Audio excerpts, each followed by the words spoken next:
Welcome back to Balaba Gist. You know, they say Ikenga Uruagu don't come outside. Can't tell the general public, may they stop the column IPOB member that he don't come outside. Can't tell everybody say he no be IPOB again. I say many people come they ask her why you always like to attack Biafra government in exile and the Biafra Liberation Army. Somebody like Gentle and Butuzo and other ones.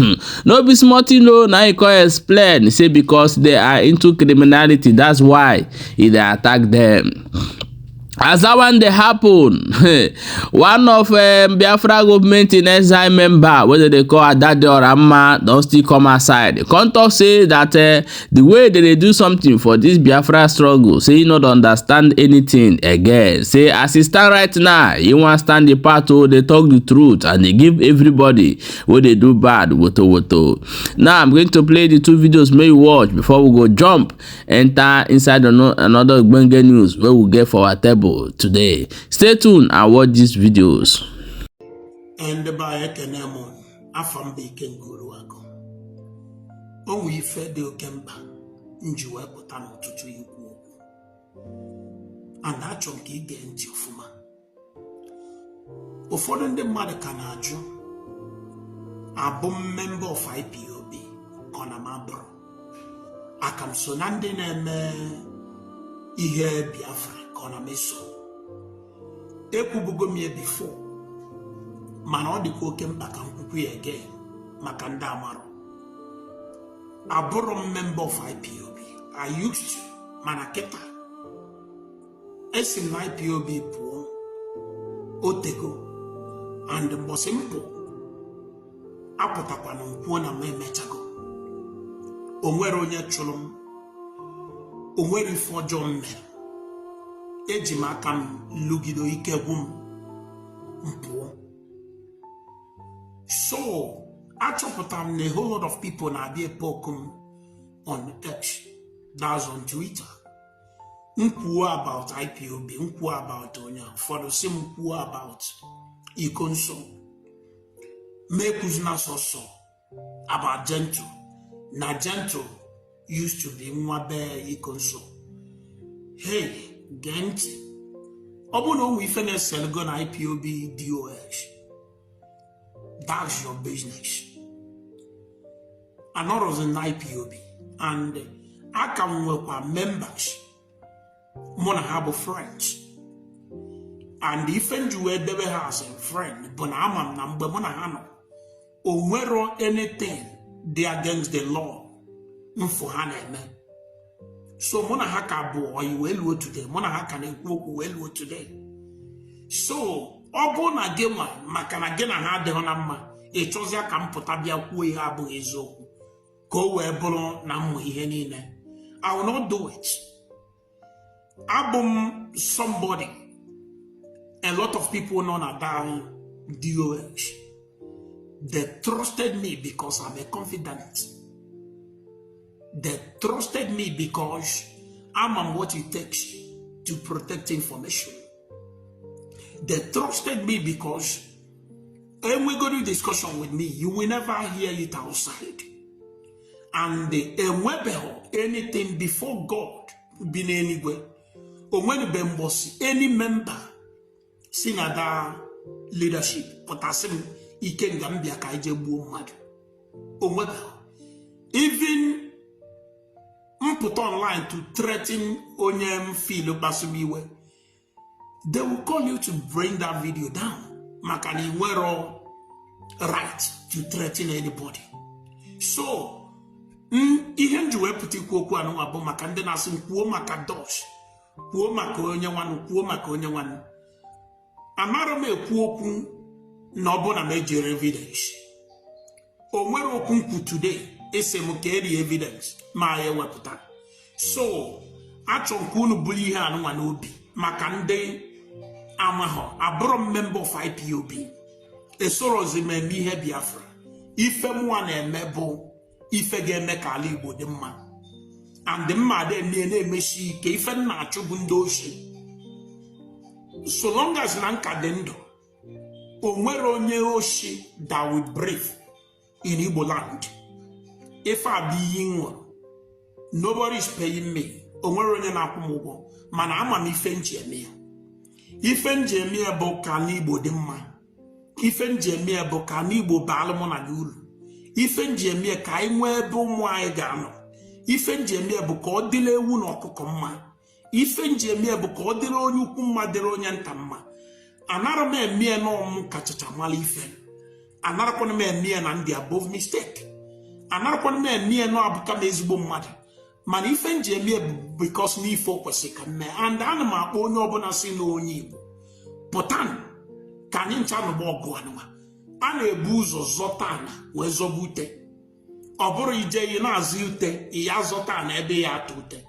Ịzọtazi ute ka ezebe ị ga-edina. Ihe dina n'elu, ị ga-aha gị n'ikuku. Ọnya ka m ji wee gwa unu wee si unu. Ọ bụrụ onye ọbụla pụta na-ekwu okwu ntụ oyi esi wee dịrị ndị Igbo mma. Ọ na-akpọ onye ahụ IPOB maọbụ na-akpọ Biafran agitator. Abụrụ m Biafran agitator. Abụrụkwanụ m IPOB member. Ife mbụ bụ ezigbote onye Igbo and ife mbụ bụ Ikenga Uruagu. So ndị na-abịa edere m kwuo maka DOS, kwuo maka ESN, mma bịa tụba asị ka e wee kwụọrọ m aka. Mgbe m nọ under the leadership of IPOB, mgbe m nọ under the dogs, na ọha nwa bụ ndị m ọfụma, mmekwu much about Nnamdi Kanu because I'm very close to him, so make much about him. Upon again, when any evidence against him, you can bring it up. Man, at least in the man, day I talk to, they talk to me. Bo these dogs. Iti juma juju, juju basal hake yajum. Omwebe a day, had the sim command their people, Keja Babu Mad. Omwebe a day, no. Opposite one hand name menazo, I don't know. So, people should stop poking me. People should stop poking me. People should stop pushing me to gossip. Amaron kom potabia kolu ni ha borezo kumbaho na bia like is yama. Agwagumunu yama. Oburu no nwere ife ojo ha na-eme mgbe nna ebe a. I will say it. O nwere anything yeme. So, ihe abihe ncho ikwu. And biko Onya wasn't an IPOB member, a brom member of IPOB. Day one. Welcome back, my wonderful people.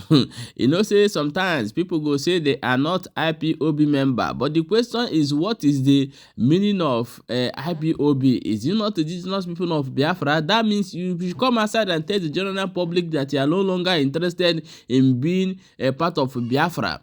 That means when you make this statement, it shows that you are not even a Biafra. You can be Hausa, you can be Yoruba, and it can also be anywhere you wish to be. Because we people should stop misunderstanding this word IPOB.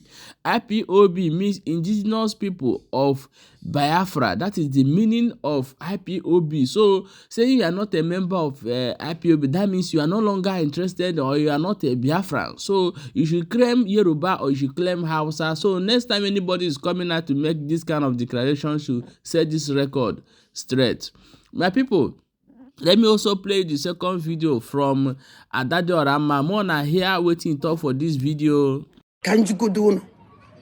Anyway, I know it's gonna be USB. Ana azotana wezo wute. We declare Hana Biafra, you want to go your country. Or when you want to go your country, now you're a nation. You go say key. I need na uno. General buy Ezinya.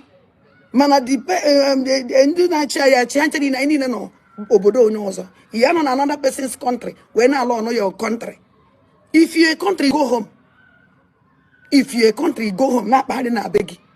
Then I want that you will call a complete country. When I have seen in a beggy, on your common sense. A well as an asa is no deceiver, and I will keep thinking, see, Kedive Patra Kedifuji dona. Equal after a social media. Pabale Panago, Coagono, Toagi, Udi, and now Chineke, Wugum Dick, now if you concrete, oh, Nimobi. And if you come on, no woman see we do free. I do be more free before. Instead, the money I say, hey, Ada, Biko, voice of in no Toby, or the Poma, you know, what do you need them after to decide there? Even your own government, on your national exile, because I need an exile. You need a man of exile, because I can't go to my country now, Biafra. And I'm exile. All of us in exile. Do you need me with an exile? Why are you deceiving ourselves? Before he declared Biafran government, bring government in exile. Biafran government will replace a government in exile. Yeah, not to have government in exile. It declared like the whole all over the world, and they can do intact. In our no government, it's no government. You're a nation, another man's land. Let us tell ourselves truth. Step by step. Let us make peace. Let us make peace with one mind and the love. And as soon as you follow back. My wonderful people, welcome back. As soon as I don't watch that video, you know that Umazina de Carlo always say something before. He say, don't allow the devil to enter inside you. And you know, many people in this struggle don't even know where they stand again. Some don't tire, some don't say, okay, maybe they live their life, they go. But the truth of the matter is, there is no smoke without fire, and there is no freedom without sacrifice. So there must be a sacrifice on it, and that part of sacrifice is what Nnamdi Kanu is doing today. So don't mind anybody who is doing whatever he's doing in this struggle. One day, that rain where everybody they wait, it go shoot for, and people go better bath for inside them. I bet make una drop on our own opinion and share this video as it hot. My wonderful people, don't forget to see the for blabadis as they watch. Make sure say share the video so that other people go get the information and know how it happen.